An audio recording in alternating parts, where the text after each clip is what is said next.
하나님 말씀 봅니다. 하나님 말씀 창세기 46장 1절에서 34절까지입니다. 창세기 46장 1절에서 34절까지 본문이 길어서 제가 7절까지만 봉독하겠습니다. 하나님 말씀이 이러합니다. 이스라엘이 모든 소유를 이끌고 떠나 브엘세바에 이르러 그의 아버지 이삭의 하나님께 희생제사를 드리니 그 밤에 하나님이 이상 중에 이스라엘에게 나타나 이르시되 야곱아 야곱아 하시는지라. 야곱이 이르되 내가 여기 있나이다 하매 하나님이 이르시되 나는 하나님이라 내 아버지의 하나님이니 애굽으로 내려가기를 두려워하지 말라. 내가 거기서 너로 큰 민족을 이루게 하리라. 내가 너와 함께 애굽으로 내려가겠고 반드시 너를 인도하여 다시 올라올 것이며 요셉이 그의 손으로 내 눈을 감기리라 하셨더라. 야곱이 브엘세바에서 떠날새 이스라엘의 아들들이 바로가 그를 태우려고 보낸 수레에 자기들의 아버지 야곱과 자기들의 처자들을 태우고 그들의 가축과 가나안 땅에서 얻은 재물을 이끌었으며 야곱과 그의 자손들이 다 함께 애굽으로 갔더라. 이와 같이 야곱이 그 아들들과 손자들과 딸들과 손녀들 곧 그의 모든 자손을 데리고 애굽으로 갔더라. 아멘.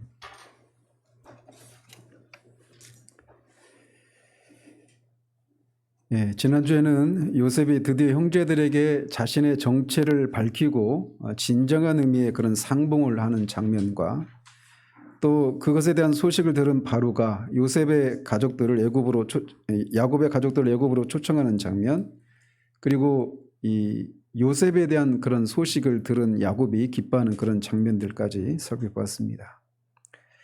오늘은 야곱 가족이 애굽으로 내려가서 고센에 정착하기 전에 그 바로를 만나기 전에 그 요셉이 야곱에게 미리 바로에게 할 말을 알려주는 그 장면까지 살펴보도록 합니다.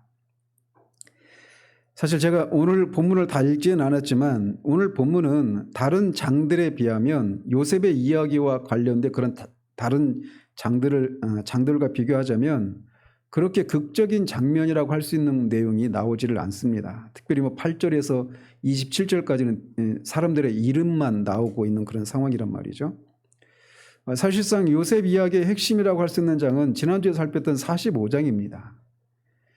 그럼에도 불구하고 구속사라고 하는 긴 역사적인 그런 안목에서 보자면 오늘 본문이 46장 그리고 47장 12절까지는 구속사적인 의미에서 보자면 요셉 이야기의 이 하이라이트에 해당된다 이렇게 말할 수가 있습니다.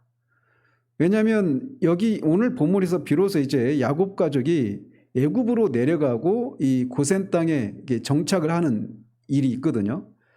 그거는 단지 그냥 야곱 일개 한 가문의 이주가 아니라 그를 통해서 이스라엘이라고 하는 큰 민족이 형성되게 되는 그런 시발점이기 때문에 이 46장이 그 요셉 이야기의 어떤 클라이막스에 해당된다라고 말할 수 있단 말이죠. 자, 이렇게 어쨌든 요셉과 이 바로로부터 애굽으로 내려오라라고 하는 초청을 받은 이스라엘은 모든 소유를 이끌고 그가 살고 있던 헤브론을 떠나서 브엘세바에 이릅니다. 브엘세바는 이제 애굽과 가까운 그런 남쪽에 해당되는데 가나안 땅의 남쪽에 해당되는데 거기 브엘세바에 이르러서 그의 아버지 이삭의 하나님께 희생제사를 드렸다라고 1절이 시작을 하고 있습니다. 그런데 여기 보시면 야곱이라고 하는 이름 대신 이스라엘이라고 하는 이름이 또 사용되고 있는 것을 볼 수가 있습니다. 이것도 시사하는 바가 있습니다. 왜냐하면 이 46장의 이 전체 내용은 이 하나의 민족으로서의 이스라엘이 형성되는 큰 전기를 이루는 그런 부분이기 때문에 그냥 야곱이 그 애굽이라고 하는 나의 이민을 갔다 이런 내용이 아니라 언약의 이 계승자인 야곱 가족이 애굽에 내려가서 하나님의 약속을 따라서 그 약속하신 대로 애굽에 내려가서 큰 민족을 이루게 되는 그런 그 사건이기 때문에 여기서는 이 특별히 야곱이라고 하는 이름이 아니라 하나님과의 언약 관계를 상기시켜주는 이스라엘이라고 하는 이름을 사용하고 있는 것을 봅니다. 창세기의 저자인 모세는 이 본문이 야곱 일개인이나 또는 한 가족의 애굽 이주에 초점을 맞추고 있는 것이 아니라 이 창세기의 1차 독자가 누구라고 했습니까? 지금 출애굽을 한 그 이스라엘 백성들이에요.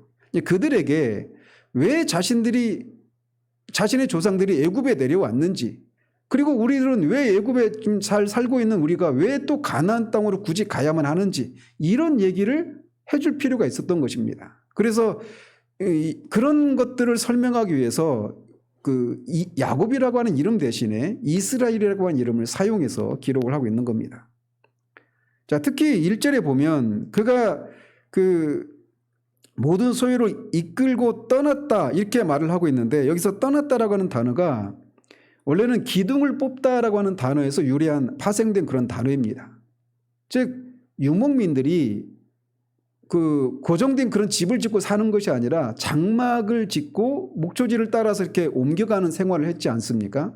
그래서 그 장막을 텐트를 칠 때 말뚝 같은 걸 박고 천막을 치는데 그 기둥을 뽑는다라고 하는 단어에서 유래한 단어예요. 떠난다라고 하는 단어가.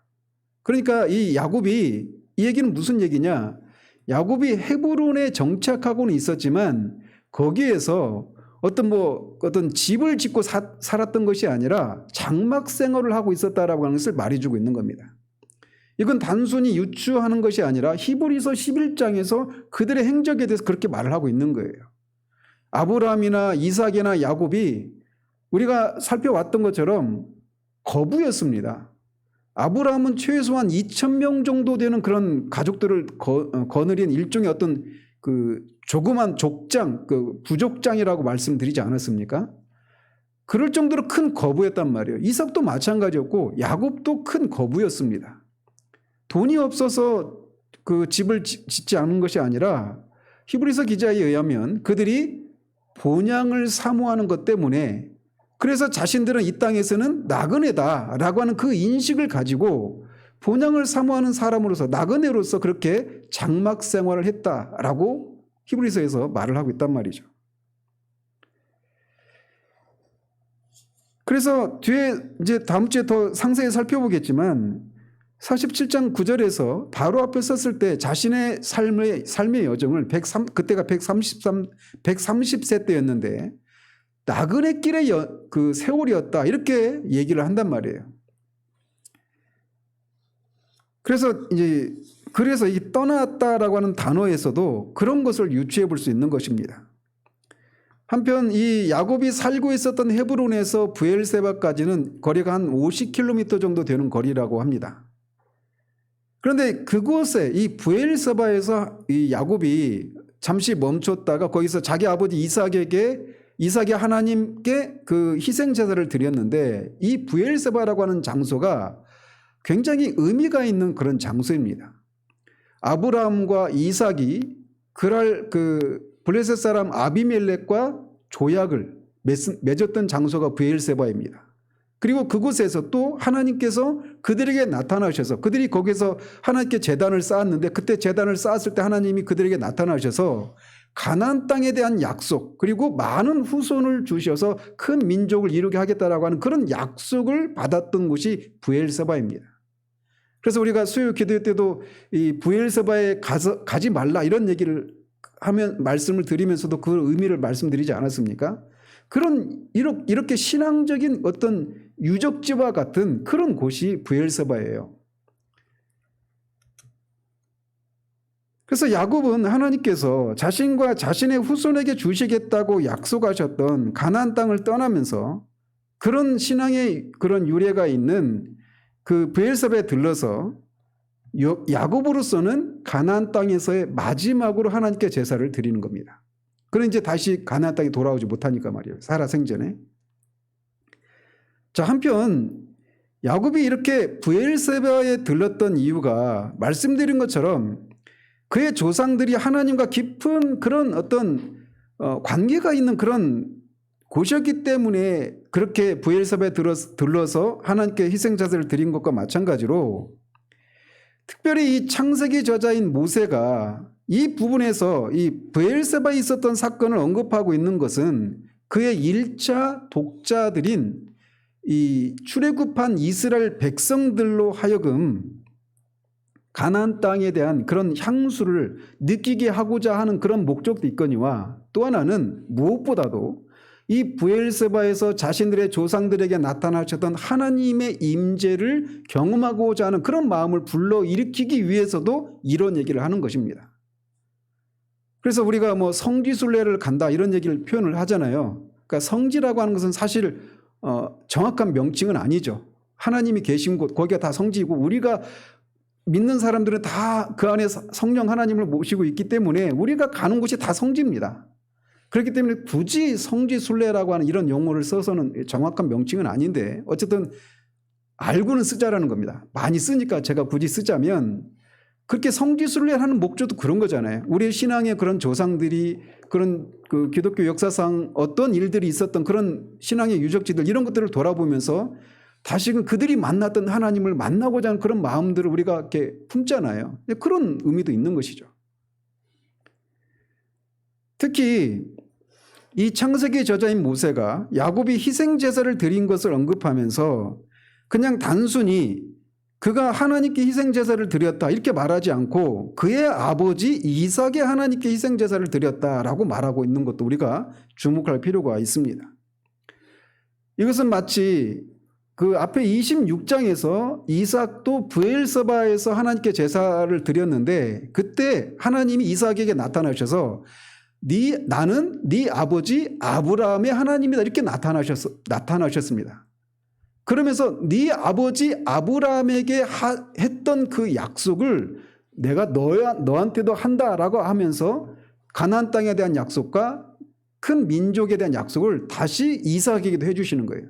그러니까 그 얘기는 뭐냐? 아브라함과 맺었던 언약이 이제 그 언약이 이삭 너를 통해서 그 언약이 계승된다라고 하는 것을 말해주는 그런 의미가 있단 말이죠. 그런 것처럼 이제는 야곱에게 너희 아버지 이삭이라고 하는, 그래 뒤에 이제 그런 말씀이 나오죠. 그래서 이 야곱이 아브라함이 이삭이 야곱에게 그 언약이 계속 계승되게 하나님이 하셨던 것처럼, 이제는 야곱이 그런 언약의 계승자라고 하는 것을 이 창세기 저자인 모세가 이스라엘 백성들에게 상기시키기 위해서 이런 표현을 쓰고 있는 겁니다. 자, 그곳에서 이렇게 이스라엘이 하나님께 희생제사를 드리자 그날 밤에 하나님이 이상 중에 이스라엘에게 나타나셨습니다. 그런데 우리말 성경에는 희생제사를 드렸다라고 하는 이 말이 그냥 한 번만 드린 것처럼 그렇게 번역이 되어 있잖아요. 그런데 원문을 보면 한 번만 드린 것이 아니라 여러 차례 희생제사를 드린 것으로 되어 있습니다.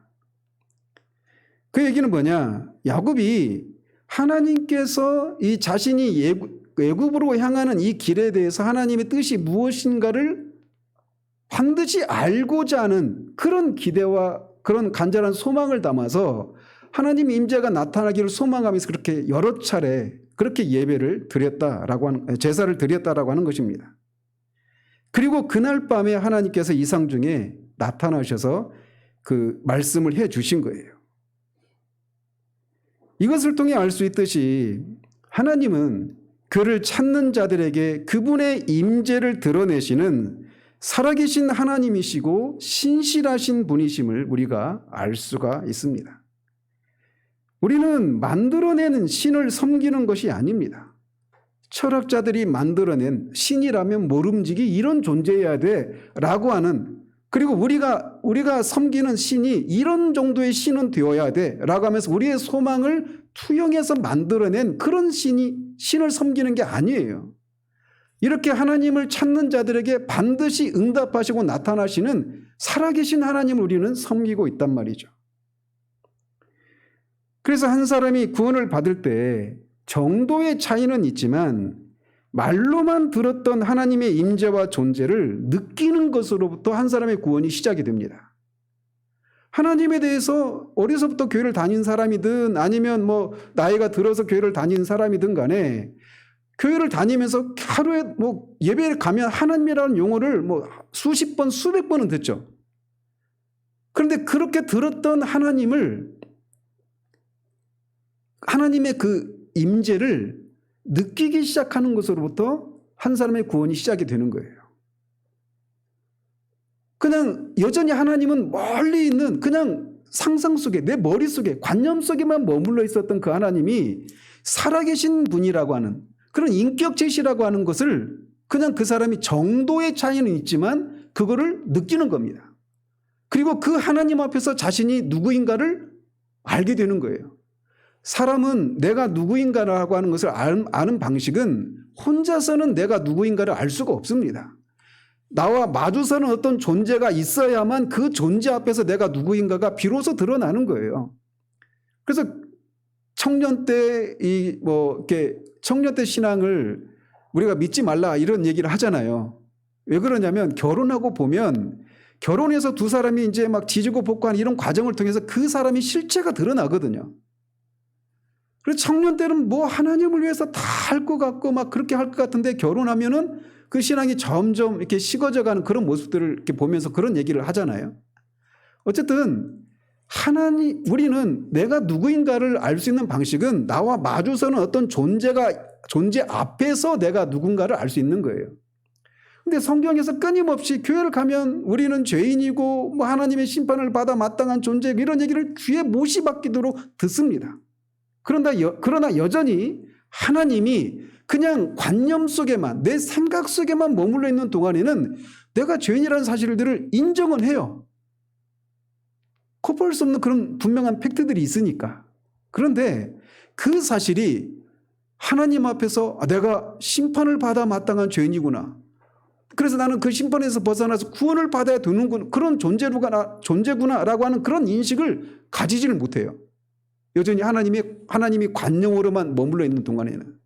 그런데 한 사람이 구원을 받기 시작할 때 그 하나님의 임재를 정도의 차이가 있지만 느끼기 시작하는 겁니다. 그리고 그 하나님 앞에서 비로소 내가 죄인이라는 얘기가 진짜 나한테 실제적으로 다가오기 시작합니다. 다시 말씀드리지만 정도의 차이는 있습니다. 사람마다. 그리고 그 기간도 차이가 있고 죄에 대한 인식의 차이도 분명히 존재해요. 그러나 본질적으로 그런 내용들이 다 있습니다. 누구든지 그가 진짜 신자라면 말이죠. 그분이 하나님이 계신가 아닌가, 천국이 있는가 지옥이 있는가 이런 회의는 그 순간 완전히 사라져요. 그냥 하나님이 분명히 계시고 천국과 지옥도 분명히 나한테 너무나 실제적으로 다가옵니다. 다시 말씀드립니다. 정도의 차이는 있어요. 그러나 그것이 실제적으로 나한테 다가오기 시작하는 거예요. 이 모든 일의 배후에 성령님이 계시는 것이죠. 구원은 그렇게 시작이 되는 겁니다. 하나님의 임재를 정도의 차이가 있지만 관념이 아니라 그런 인격적으로 실제로 느끼기 시작하는 그때부터 구원의 여정이 이제 시작이 되는 거예요. 제가 말씀을 드리고 싶은 건 바로 이 부분이에요. 우리가 지금 야곱이 하나님께 그 하나님의 임재를 갈망하면서 그 나타나신 하나님의 그런 그 자신의 그 결정한 것에 대한 하나님의 뜻을 묻고자 이렇게 간절한 마음으로 하나님께 제사를 드렸잖아요. 그랬더니 하나님이 그날 밤에 이상 중에 야곱에게 나타나셔서 그에게 약속을 해주시는 거예요. 그런 것처럼 우리가 지금 예배할 때도 하나님이 야곱처럼 간절히 그분의 임재를 갈망하는 자들에게 나타나 주셨던 것처럼 지금 우리가 예배할 때도 하나님이 그런 사람들에게 당신의 임재를 나타내신다라는 겁니다. 하나님은 영이시니 예배하는 자가 영과 진리로 예배할지니라. 하나님은 이렇게 예배하는 자들을 찾으신다라고 우리 주님이 말씀하셨어요. 그래서 하나님은 이렇게 예배하는 자들을 찾으시는 하나님이 그렇게 예배하는 자들을 만나주시는 거예요. 그래서 똑같은 장소에서 지금 이렇게 똑같은 장소에서 똑같이 예배를 드리고 있지만 어떤 분들은 그 하나님의 임재를 인식하고 하나님을 만나는 일이 있고 어떤 사람은 그런 일이 안 나타나는 거예요. 하나님의 임재를 인식한다라고 하는 것이 우리가 어떤 몸으로 느끼는 뭐 전기가 오고 막 불이 막 내리고 이런 어떤 그 물리적으로 그런 일이 있을 수 있습니다. 그러나 일반적으로 하나님이 하나님을 만난다. 아까 강 집사님이 기도하실 때도 하나님을 만나기를 위해서 기도했잖아요. 하나님을 만난다라고 하는 것은 신약의 시대에 와서는 말씀을 통해서 우리를 만나주시는 거예요. 그래서 똑같이 목사인 저를 통해서 말씀을 듣고 있지만 목사인 저를 통해서 하나님이 여러분들에게 여러분을 향한 하나님의 마음을 보이시는 방식으로 우리를 만나주시는 거예요. 그래서 한 사람이 구원을 받기 시작할 때 늘 드리던 예배가 전과는 다른 것을 인식하기 시작합니다. 말씀을 들을 때든지 기도를 할 때든지 찬송을 부를 때든지 성찬을 할 때든지 헌금을 할 때든지 심지어 축도를 하는 그 순간에도 하나님은 우리를 만나주십니다. 그러나 때로는 대부분은 우리의 죄 때문이기도 하지만 때로는 하나님 우리를 만나주시지 않는 경우들이 있어요. 예배 가운데.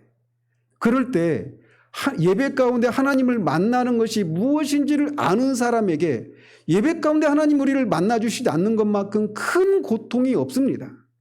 그래서 우리가 나중에 아모스서를 살피겠지만 내가 너희들에게 기갈을 허락할 것인데 물이 없어서 생긴 기갈이 아니라 여호와의 말씀이 없어서 생긴 기갈을 허락하겠다. 이렇게 그 기갈을 내리시겠다고 말씀하시잖아요. 하나님의 말씀을 통해서 하나님을 만나는 것이 무엇인지를 모르는 사람들은 이 얘기가 그냥 아무런 의미가 없습니다. 그러나 말씀을 통해 하나님을 만나는 것이 무엇인지를 아는 사람은 하나님이 예배 가운데 말씀해 주시지 않는 것이 얼마나 큰 고통인가를 알아요.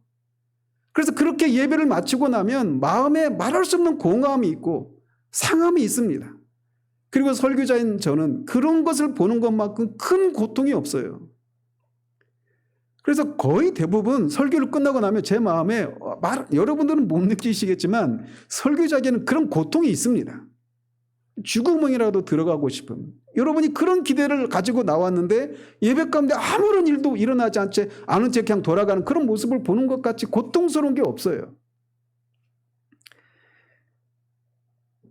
그래서 바로 그렇기 때문에 여러분이 예배할 때 반드시 이런 일이 일어나기를 소망하는 마음을 품고 예배를 드려야 한다는 거예요. 저는 지금 이제 11년 차 이제 교회를 개척하고 11년 차 이렇게 목표를 하고 있는데 지금 우리 교회를 다녀가신 분들이 남아있는 분들보다 많아요. 아시죠? 남아있는 분들이 왔다가 간 분들이 더 많아요. 그런데 그렇게 오신 분들이 다는 아니지만 그런 분들 중에는 말씀이 좋아서 뭐 유튜브를 통해서든지 어떤 식으로든지 말씀이 좋아서 그렇게 왔다고 하는 분들도 더러 계셨습니다. 그런데 저는 처음에는 그런 얘기를 들을 때 진짜 말씀을 사모하는 분이 왔구나 라고 하면서 마음의 위로를 받고 기대를 가지곤 했습니다. 그런데 그렇게 말씀을 사모해서 왔다고 하는 사람들이 예배드리는 태도를 보면서 나는 그분들의 그 고백이 그냥 공허한 고백에 불과하다라고 하는 그런 생각을 지울 수가 없는 모습을 여러 보았습니다.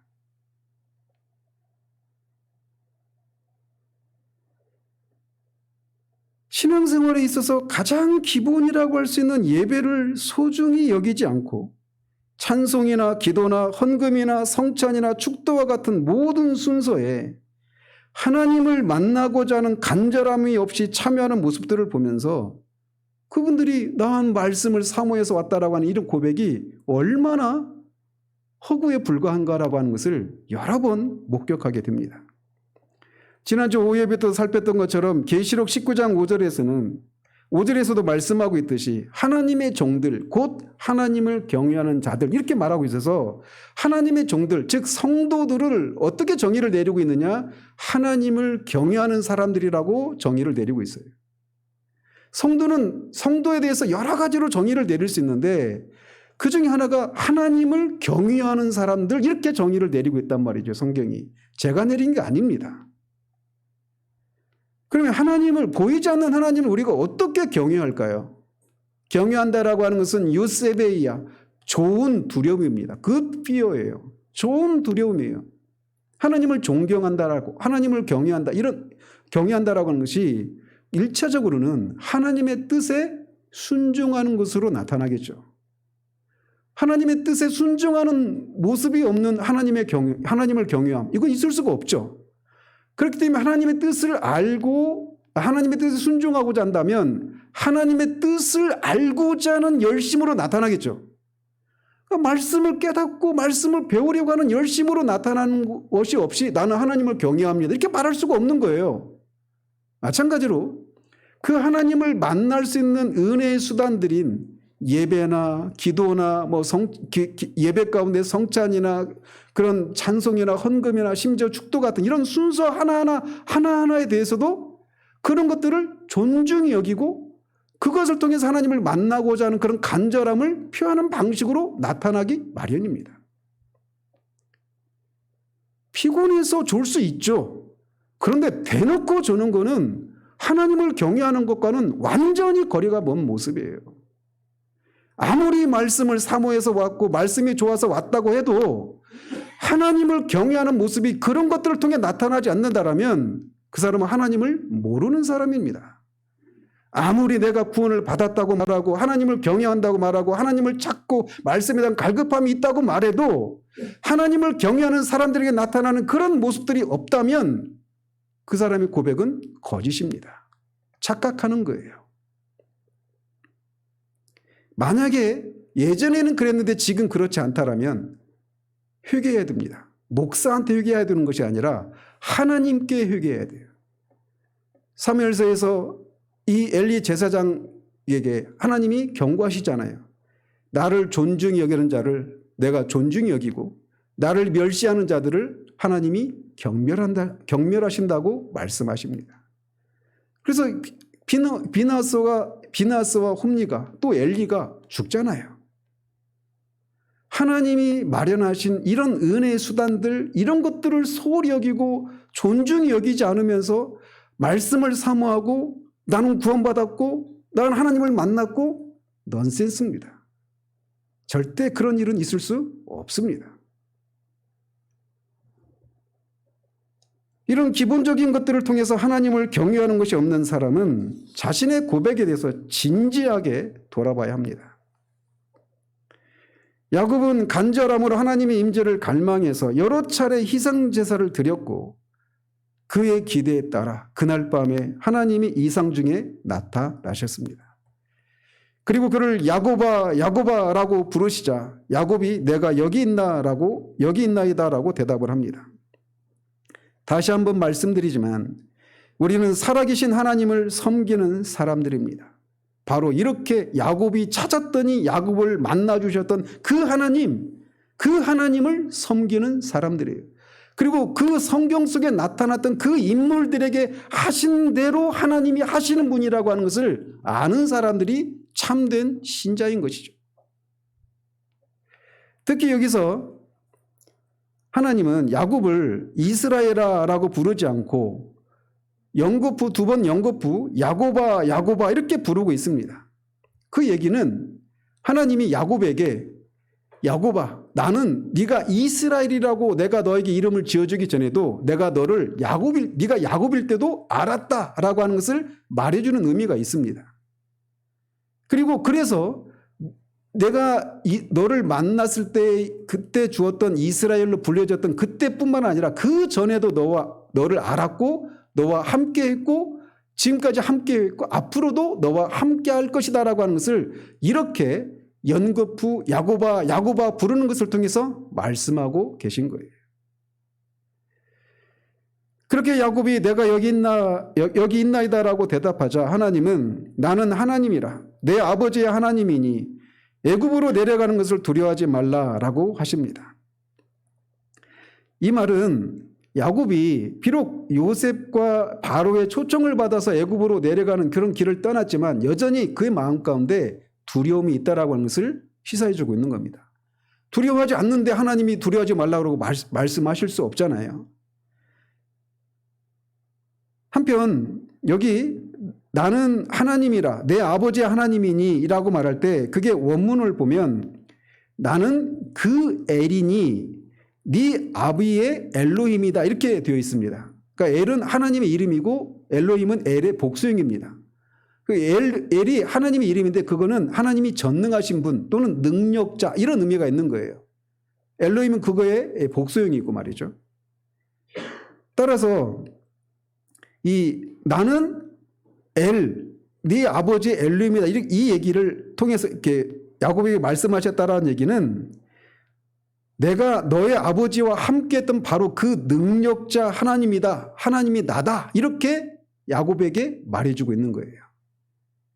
그래서 하나님께서 야곱에게 이렇게 자신을 나타내시는 것은 야곱이 미래에 대한 불확실함으로 인해서 두려워하고 있는 야곱에게 내가 너의 아버지 이삭과 함께 했던 것처럼 너와 함께 하겠다. 내가 그런 능력자다. 라고 하는 것을 말해줘서 그의 두려움을 잠재우고자 하는 겁니다.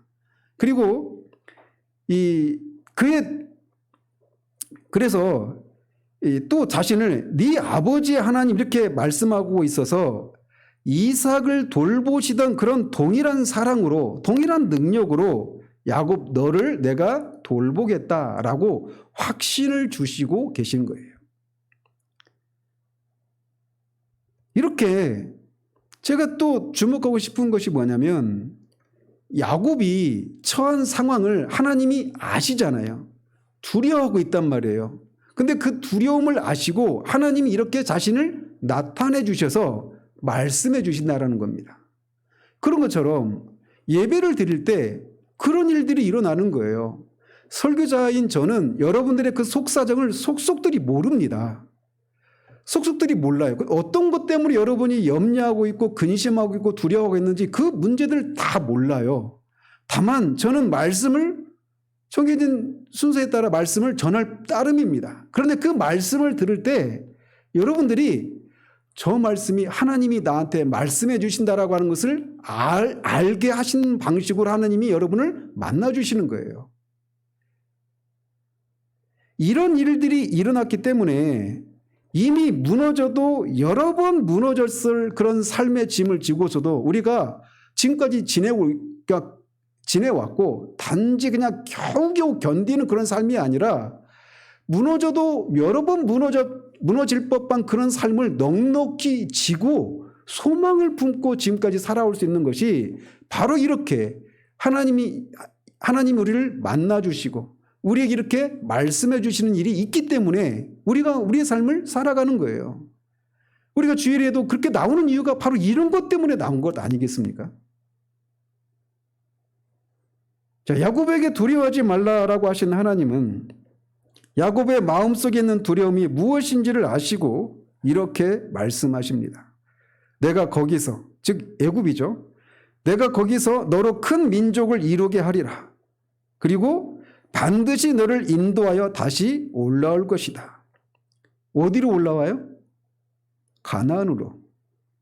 즉 이렇게 말씀하신 것은 야곱의 마음에 있었던 두려움이 그 근본적인 그 두려움이 뭐라는 겁니까?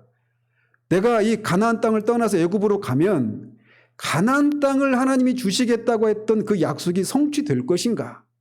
또 너로 하여금 큰 민족을 이루게 하겠다라고 하셨던 그 약속이 과연 성취될 것인가? 라고 하는 두려움이 있었던 겁니다.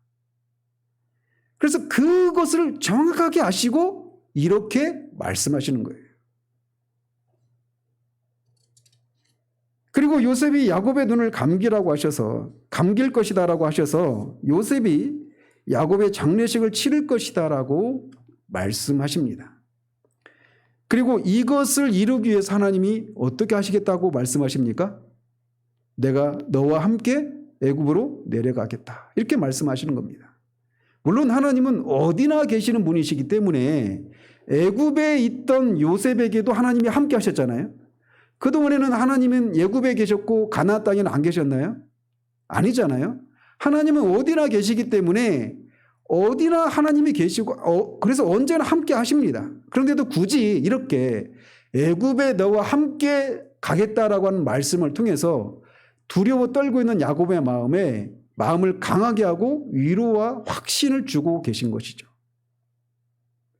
그리고 이렇게 말씀하신 것은 실제로 요셉이 야곱을 장례를 치르는 것을 통해서 성취가 되고 또 430년 후에 200만이 넘는 이스라엘 백성이 출애굽을 통해서 가나안 땅을 차지하는 것을 통해서 실제로 이루어집니다. 그리고 야곱이 이렇게 애굽으로 내려가는 것은 15장에서 창세기 15장에서 아브라함에게 약속하셨던 그 횃불 언약 후에 네 후손이 애굽에 내려가서 종살이를 할 것이고 400년 뒤에 다시 이 땅으로 돌아올 것이라고 말씀하셨던 것의 성취이기도 합니다. 아브라함이 그렇게 말씀하셨던 것과 지금 야곱이 실제로 애굽으로 내려가는 이 일 사이의 시간 간격이 150년이 넘어요. 어쨌든 하나님이 약속하신 것은 반드시 이루어진다라고 하는 것을 여기서도 다시 한번 보여주고 있는 겁니다. 야곱은 하나님으로부터 이런 약속을 받고 브엘세바를 떠났습니다. 지금도 그렇지만 당시에 130살이 된 노인이 안락한 거주지를 떠나서 비록 아들이 총리로 있다고 하더라도 이방 땅에서 사는 것은 만만치 않은 대가를 요구하는 겁니다. 이게 쉬운 결정이 아니란 말이죠. 더더군다나 애굽으로 내려가면 가나안 땅과 큰 민족에 대한 약속이 이루어질 것인가라고 하는 그런 두려움을 가진 채 이 애굽으로 내려가는 것은 쉬운 결정이 아니에요. 그런데도 야곱이 그 땅을 떠납니다. 그것은 하나님이 그에게 확신을 주셨기 때문에 그래요. 우리도 우리의 삶을 살아갈 때 하나님의 뜻을 묻고 하나님이 말씀하시는 것을 따라 우리가 어떤 결정을 할 때 여러 번 말씀드리지만 우리의 천성으로는 결정할 수 없는 그런 결정을 하기도 합니다. 자, 야곱이 이렇게 브엘세바를 떠나기로 하자 이스라엘의 아들들은 바로가 보내준 술에 야곱과 자기들의 처자를 태우고 모든 가축과 재산과 자기들의 처자들과 아들들을 이끌고 애굽으로 내려갑니다. 언제 끝나느냐라고 할 수 있는데 이게 7절까지예요. 근데 8절에서 27절까지는 애굽으로 내려간 야곱의 아들들과 손자들의 명단이 나옵니다. 그래서 그 명단 하나하나 그 이름의 뜻이 무엇인지 나중에 어떤 사람이 되는지 이걸 살피려면 한도 없고 그건 제가 생략하고 넘어가도록 합니다. 어쨌든 여기에 기록된 명단은 야곱과 가나안에서 내려가는 11명의 아들들과 손자들 그리고 애굽의 요셉과 그의 두 아들까지 포함해서 70명이라고 기록하고 있습니다. 그런데 여기에는 이 70명의 명단에는 야곱의 딸 디나의 이름도 없어요. 그리고 그 야곱의 아들들의 아내 그러니까 야곱의 입장에서 보면 며느리죠.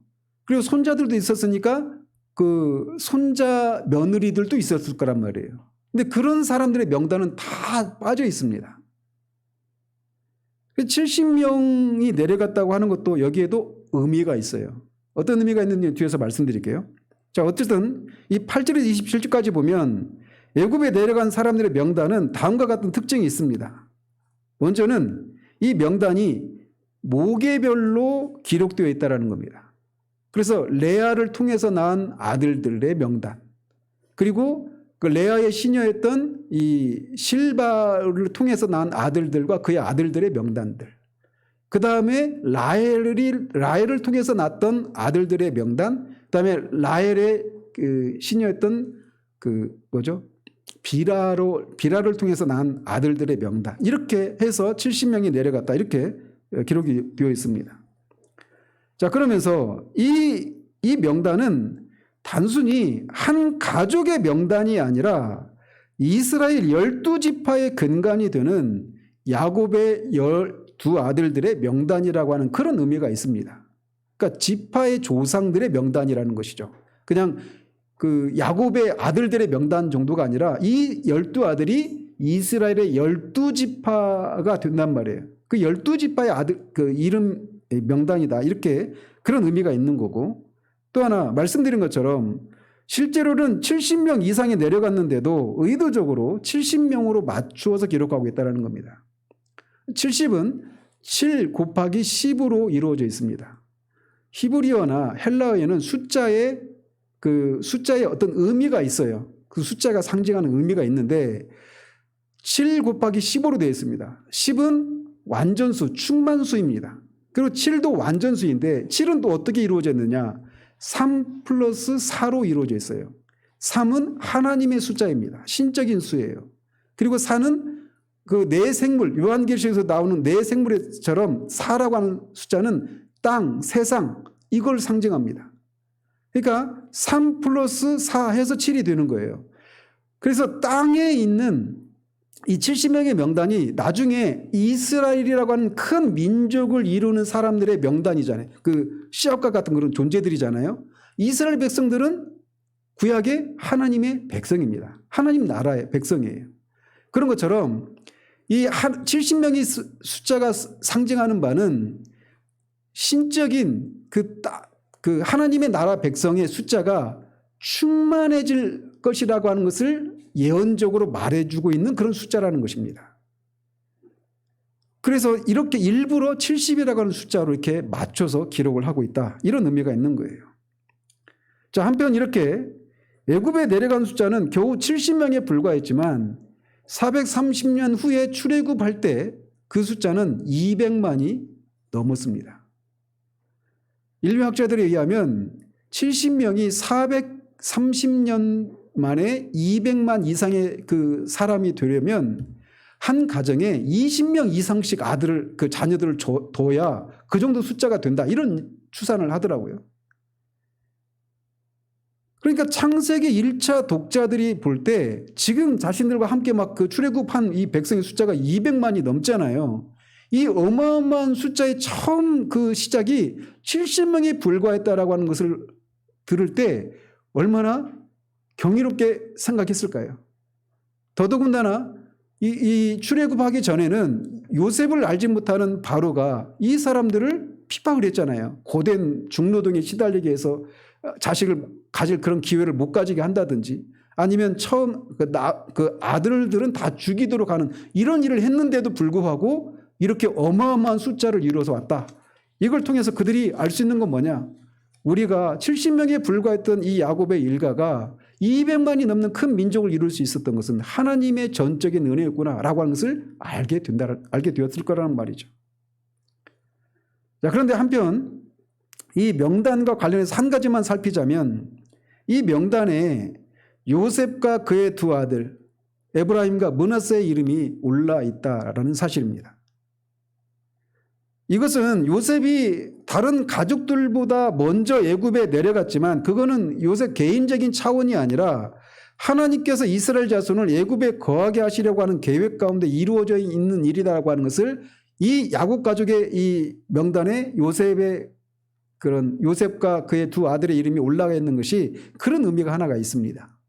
또 하나는 영적인 의미를 우리가 찾아보자면 인간적으로 생각하면 요셉이 대제국의 총리니까 총리로서의 그런 총리 가문이라고 하는 것과 요셉 그 야곱 가족의 일원이라고 하는 것과 이 인간적으로 따져보면 어느 것에 더 큰 가치를 둡니까? 총리의 가족이라고 하는 이런 것이 더 큰 비중을 두지 않아요. 그런데 야곱 가족의 일원으로 요셉의 이름이 올라 있다는 것은 우리에게 이런 영적인 그런 교훈을 시사해 주는 거예요. 우리가 이 세상에서 어떤 명예로운 그런 삶을 살고 어떤 명예로운 이름을 가졌다 하더라도 우리가 하나님 나라의 백성의 명단에 참여하는 것과 비교할 수가 없다라고 하는 것을 여기에서도 우리에게 시사해 주고 있다는 것이죠. 여러분은 어떤 사람입니까? 이렇게 물었을 때 가장 먼저 앞세우는 것이 무엇입니까? 여러분이 살면서 누려왔던, 여러분이 또 얻었던 그런 어떤 직함들, 이런 것들이 여러분 되게 만드는 그런 것이라고 생각해서 그것을 먼저 자랑스럽게 생각하고 그것을 가치 있게 생각하는지, 아니면 내가 요한계시록에 나오는 것처럼 어린 양의 생명책에 기록된 하나님 나라의 백성의 일원이 되었다라고 하는 그런 어떤 신앙적인 그런 자아관을 가지고 그것을 자랑스럽게 생각하는지. 여기서 요셉의 명단, 야곱의 가족의 이름의 명단에 요셉의 이름이 들어있는 것을, 그것을 통해서 우리가 이것을 한번 돌아볼 필요가 있는 거예요. 사실 이 세상에서 우리가 얻어낸 그런 성취한 이런 모든 것들이 아무런 의미가 없는 건 아니죠. 그런 것을 얻기 위해서 수고하고 애쓴 것들 다 인정해야 됩니다. 존중해야 되고. 그런데 영혼 속에서 보면, 영원한 하나님 나라의 가치관을 가지고 그것을 보면 이 땅에서 얻었던 것들은 일시적인 것에 불과하다는 것이죠. 자, 야곱의 가족은 이렇게 애굽에 들어가게 됩니다. 근데 야곱이 이 아들들 중에 미리 유다를 요셉에게 보내서 자기를 고센으로 인도하게 하고 야곱의 가족이 다 고센 땅에 이르게 됩니다. 야곱의 가족이 고센 땅에 이렇게 정착하게 된 것은 여러 가지 이유로 안성맞춤인 곳이었고, 이것을 통해서도 우리가 하나님의 세심한 그런 섭리의 손길을 보게 됩니다.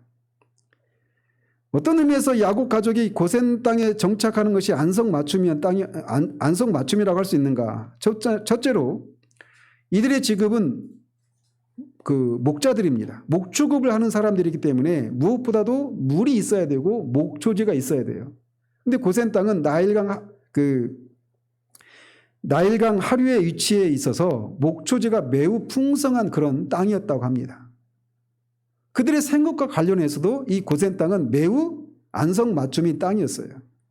또 하나는 이 고센 땅은 애굽과 가나안 사이에, 가나안 땅에 가까운 애굽의 땅이었어요. 그러니까 나중에 출애굽할 때도 고센 땅에서 출발하잖아요. 근데 그게 가나안 땅으로 가기가 굉장히 가까운 거리에 있었단 말이에요. 이런 의미에서도 안성맞춤인 땅이었다, 이렇게 말할 수가 있는 거고, 또 하나는 이 고센 땅은 애굽의 본토와 좀 고립된 그런 곳이었다고 합니다. 그래서 야곱 가족이 거기에 이렇게 같이 살면서 언약 계승의 가문으로서의 그런 신앙적인 또는 민족적인 정체성과 그런 단일성을 유지하는데 적합한 땅이었다, 이런 의미도 있어요. 요셉을 통해서 이들이 고센 땅에 정착하게 되었지만 결국은 하나님, 그 뒤에 하나님의 섭리가 있었던 것을 우리가 인정하게 될 때 하나님의 백성들을 하나님이 얼마나 섬세하게 인도하시는가라고 하는 것을 여기서도 볼 수가 있는 것이죠. 요셉도 이렇게 그의 수레를 갖추고 고센으로 올라와서 그의 아버지 이스라엘을 만나서 둘이 한동안 목을 어긋맡기고 한참 동안 웁니다. 이거는 22년 만의 상봉입니다. 야곱은 그 상봉을 네가 죽은 줄만 알았는데 살아있는 것을 확인했으니 내가 이제 죽어도 여한이 없다라고 하는 말을 통해 그 상봉의 기쁨을 그렇게 표현하고 있습니다. 그러면서 요셉이 이제 마지막 부분에 보면 자기가 이제 바로에게 올라가서 가족들이 고센 땅에 왔다라고 하는 것을 알릴 텐데, 그렇게 바로 앞에 서게 되면 바로가 당신들의 직업이 무엇이냐고 분명히 물을 것이고, 그럴 때 자신들의 직업이 목축을 하는 목자다라고 하는 사실을 밝히고, 그래서 그런 가축들을 끌고 왔다, 이렇게 말을 하라는 거예요. 그렇게 하면 애굽 사람들은 목축업을 가증한 직업으로 여겼기 때문에 이 목축업을 할 수 있는 고센 땅에 머물도록 할 것이다, 이런 얘기를 하면서 이 46장이 마치고 있습니다.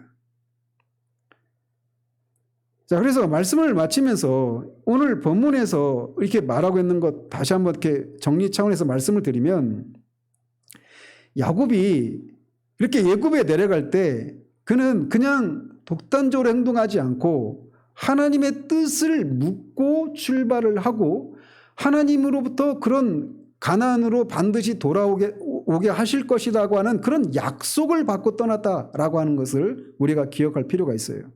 그리고 애굽에 내려가서도 가나안 땅과 가까운 고센 땅에 정착한 그런 모습을 보이겠다라는 겁니다.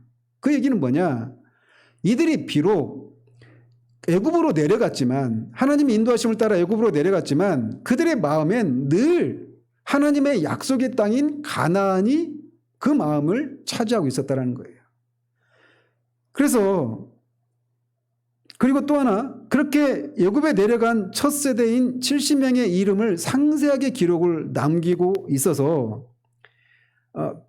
있다라는 겁니다. 자, 그렇다면 왜 창세기 저자인 모세는 왜 이런 기록을 남겼을까라는 겁니다. 말씀드린 것처럼 창세기 1차 독자는 출애굽을 해서 지금 가나안 땅으로 들어가기 전에 있는 이스라엘 백성들이 1차적인 독자들이에요. 이런 관점에서 보자면 창세기는 근본적으로 태초로부터 출애굽 사건 발생 이전까지의 역사적인 배경을 그들에게 모세가 설명하고 있는 겁니다. 그러면서 자신들 이스라엘 민족을 향한 하나님의 특별한 섭리가 어떤 것이었는가라고 하는 것을 이들에게 보여주고 있는 책이 창세기예요. 자, 그런 면에서 보자면 창세기는 일종의 역사책이다라고도 할 수가 있겠죠. 그런데 다른 연의 역사책과는 달리 대부분 역사책은 그 어떤 조상의 민족들의 어떤 화려하고 승리로 가득한 뭔가 본받을 만한 뭔가 다른 사람들과는 구별되는 어떤 특별한 점이 있는 이런 것들을 부각해서 그런 것 위주로 역사책을 기록하지 않습니까? 그런데 우리가 창세기를 살펴왔지만 아브라함도 그렇고 이삭도 그렇고 다 실수가 있고 허물이 있다라고 하는 것을 그대로 보여주고 있어요. 그런데 그런 그들을 하나님이 택하셔서 이 하나님의 백성으로 삼고자 하셨고 그들의 그런 실수에도 불구하고 하나님이 그들을 오래 참으시고 하나님의 지혜와 하나님의 전능하심으로 애굽에 들어오게 하셨고 이제 출애굽에서 그 약속의 땅으로 곧 돌아가게 될 것이다라고 하는 것을 이 창세기 1차 독자들에게 모세가 말해주고 있는 겁니다. 그래서 이런 기록들을 통해서 이 창세기 1차 독자들은 자신들의 선조들이 어떻게 해서 애굽에 내려와 살게 되었는지 그리고 왜 자신들은 굳이 가나안 땅으로 돌아가야만 하는지 또는 자신들이 가나안 땅을 차지할 권리가 어디에서 나온 것인가라고 하는 것을 알게 되었을 거란 말이에요. 그러니까 이런 동기부여를 통해서 이제 가나안 땅을 정복하도록 그렇게 북돋우고 있는 이런 효과가 있다라는 것입니다. 그렇기 때문에 모세는 이렇게 창세기 저자인 모세는 애굽에 정착하게 된 그런 과정들 그리고 애굽에 정착했음에도 불구하고 여전히 가나안 땅으로 돌아가게 하실 것이라고 하는 하나님의 약속을 받고 왔다고 하는 사실 그리고 큰 민족을 이루게 하겠다라고 하는 그런 약속을 또 상기시키고 그래서 이 1차 독자들로 하여금 반드시 그렇게 가나안 땅으로 약속의 땅 가나안 땅으로 돌아가야만 한다라고 하는 것을 이렇게 동기부여를 하고 있다는 것입니다. 이 약속의 땅 가나안은 아브라함에게 이삭에게 야곱에게 늘 그들의 마음에 가득했던 그런 땅입니다. 그런 것처럼 이렇게 이스라엘 민족은 약속의 땅 가나안을 그들의 삶의 구심점으로 삼고 살았던 것입니다. 그런 것처럼 우리도 이 가나안 땅이 상징하는 바 천국에 대한 소망을 품고 우리가 이 땅을 살아야 된다라고 하는 것을 여기에서 우리가 결론적으로 그런 교훈을 받게 되는 것입니다. 한번 생각해 보십시오.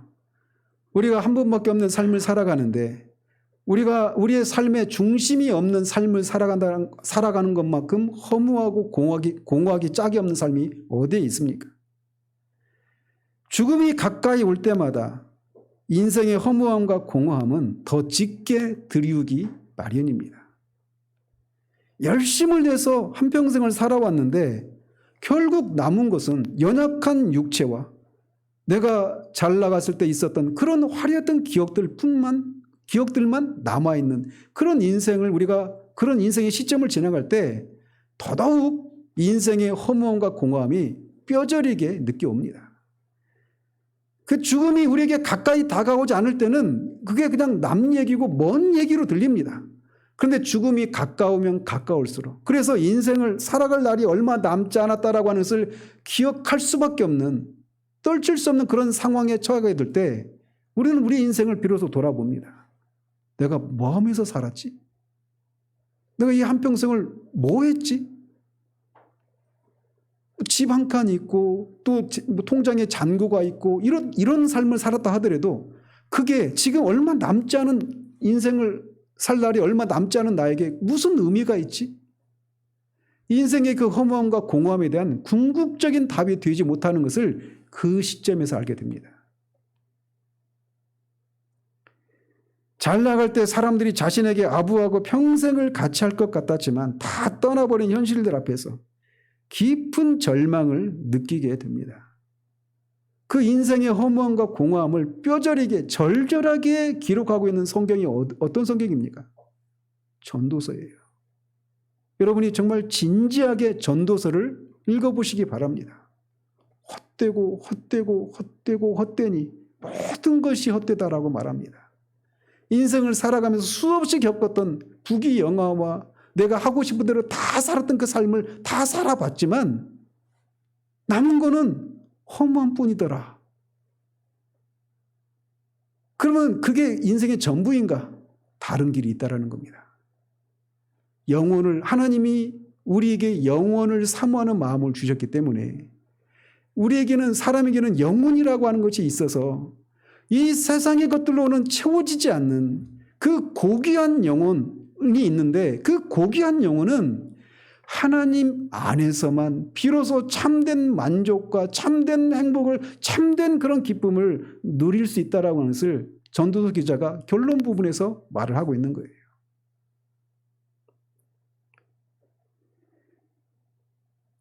성도는 이 땅의 삶이 전부가 아니라고 하는 것을 아는 사람들입니다. 그래서 인생이 허무하기 짝이 없는 이 허무함과 공허함을 달래기 위해서 이런 생 말고 또 다른 생이 있을 것 아니겠는가라고 해서 만들어낸 이 천국이라는 개념을 갖고 있는 사람들이 성도가 아니라 천지를 창조하신 하나님을 만난 사람들이고, 그 천지를 창조하신 하나님이 이 땅의 삶이 전부가 아니라고 하는 것을 보여주고 말씀해 주셨고, 또 그것을 우리에게 알려주셨기 때문에 아는 사람입니다. 죽으면 끝이 아니라고 하는 것을 알려주셨다는 거예요. 그래서 그것을, 이런 천국에 대한 소망을 품을 수 있는 사람들이 성도인 것입니다. 그래서 이브리서 기자는 이렇게 말합니다. 우리가 이 소망을 가지고 있는 것은 영혼의 닷 같아서 튼튼하고 견고하여 휘장 안에 들어가나니. 천국에 대한 소망을 품는 것은 우리에게 영혼의 닷과 같다라고 말을 합니다. 닻이 없이 그 바다의 풍랑에 이리저리 휩쓸리고 언제 파손당할지 모르는 그 배와 같은 그런 상황이 아니라, 닻이 아주 견고한 그런 무거운 닻이 땅에 바다에 깊숙이 박아서 그 풍랑이 일어도 잠시 흔들리지만 넘어지지 않는 견고한 그런 닭과 같은 역할을 하는 것이 천국에 대한 소망이다라고 말을 하는 거예요. 그래서 세상의 풍조에 요동하지 않고 삶이 우리를 속일지라도 분내거나 좌절하지 않을 수 있는 것입니다. 천국을 중심으로 하는 삶만이 우리의 삶이 순간순간이 가치가 있고 우리의 삶이 의미가 있다라고 하는 것을 말해주는 것입니다. 그런데 우리가 이 땅에 살면서 한 주를 흙에 속한 것을 위해서 살다가 우리가 얼마나 자주 이 본향을 잊기 쉽습니까? 그래서 하나님이 우리에게 매주 이 주일을 허락하시고, 주일을 통해서 우리가 비록 발은 땅에 발을 딛고 있지만 머리는 하늘을 향한 그런 존재인 것처럼, 우리가 비록 이 땅에서 땅의 일들을 애쓰고 수고하고 마음을 써야 하지만 그것을 통해서 우리의 본향을 잊거나 우리의 참된 정체성을 잃지 않도록 이 주일을 통해서 우리에게는 하나님이 계시고 하나님이 계신 본향인 천국이 있다라고 하는 것을 다시금 상기해서, 우리가 비록 땅에 있는 사람들이지만 흙에 속한 사람들이 아니라 하늘에 속한 사람이라고 하는 것을 일깨우시기 위해서 이 주일을 허락하시는 거예요. 그러니 이 주일에 올 때마다 예배 가운데 하나님이 우리에게 그렇게 말씀해 주시고, 야고바라고 말씀하시면서 그가 처한 구체적인 두려움을 아시고 그것에 대해서 말씀해 주시는 것처럼, 그런 일이 있기를 위해서 우리는 예배에 나와야 하는 거예요. 야곱은 이제 다음 주에 더 그것을 자신이, 제가 말한 것이 아니라 야곱 스스로 자신의 삶을 어떻게 바라보고 있는가를 바로 앞에서 고백하게 됩니다. 모쪼록 우리 안에 다시금 우리가 이 땅이 전부가 아닌 본향을 사모하는 사람들이라는 것을 기억하고, 삶이 우리를 잠시는 흔들고 속이는 것 같이 보이는 그런 상황 속에서도 우리에게는 그 본향이 있음을 인해서, 그 영원한 천국이 있음을 인해서 우리 순간순간의 삶이 의미가 있고 가치가 있고 살만한 이유가 있다라고 하는 것을 분명히 알고 살아가는 그런 우리 모두 되기를 우리 주님 이름으로 축원드립니다. 기도하겠습니다. 하나님 아버지, 하나님은 살아계신 하나님이십니다. 여기 모여있는 사람들 중에는 하나님을 아직 못 만난 사람들도 있고 만난 사람들도 있습니다. 주님이 아십니다. 정직하게, 두렵지만 정직하게 내가 과연 하나님을 만난 사람인지, 내게 과연 천국에 대한 소망이 내가 품을 수 있는 그런 사람이 되었는지 정직하게 돌아보는 우리 모두 될 수 있도록 도우시옵소서. 그래서 그 천국에 들어갈 수 있는 유일한 길이요 진리요 생명이신 예수 그리스도를 자신의 주와 구주로 영접하여 한 번밖에 없는 삶을 살아가되 그 삶의 결말이 공허함과 허무함으로 헛됨으로 마치는 것이 아니라 영원한 천국이 있음을 인하여서 순간순간이 의미가 있고 가치 있는 삶이라고 하는 것을 알고 살아가는 그런 일들이 우리 모두 가운데 일어날 수 있도록 주님 역사해 주시기를 소원합니다. 예수 그리스도 이름으로 기도합니다. 아멘.